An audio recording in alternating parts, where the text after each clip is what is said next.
Hi, my name is Charlotte Pittman, and I am a student at the George Washington University in instructional design.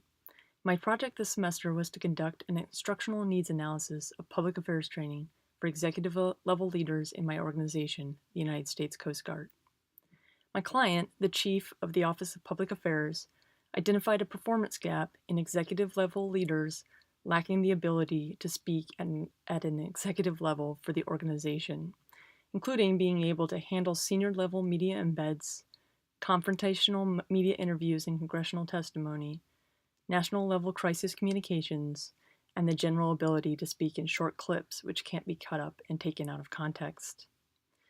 This gap presented a risk to the organization and a challenge to achieving our public affairs goals of informing the public, building trust and advocacy, maintaining operational freedom of action independent of outside pressures, and shaping the strategic environment for future budget negotiations. The challenge of this analysis was that the target audience was the senior level leadership of the organization, people who attain these positions by being very good at what they do. As with many training analyses, the target audience often doesn't know what they don't know. Therefore, I focused my analysis mostly on already collected data to identify what training, exposure, and experience our current executive leaders already have and what after-action reviews, former executive leaders, and organizational analyses say are necessary for these leaders to perform at the level needed by the organization. My first lesson was the conundrum of the sheer volume of data and the lack of data. Public affairs is a very small field in the Coast Guard, and measuring outcomes has been a challenge in this field, even in the commercial sector. So quantitative data is almost non-existent.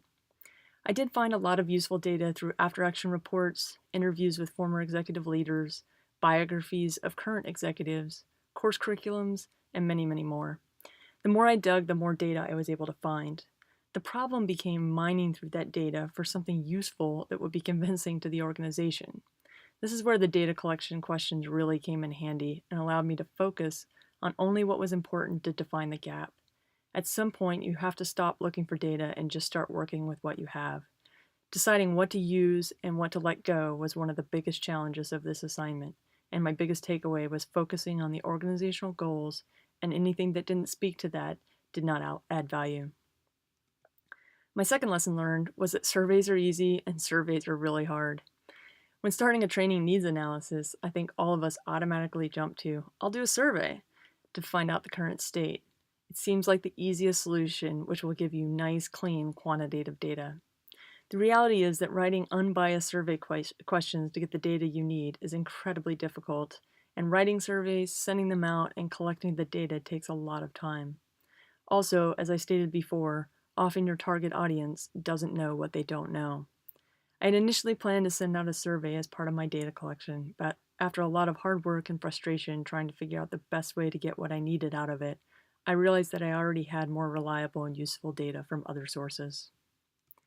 My last lesson was that even though this was a training analysis, training is rarely the only or most effective solution.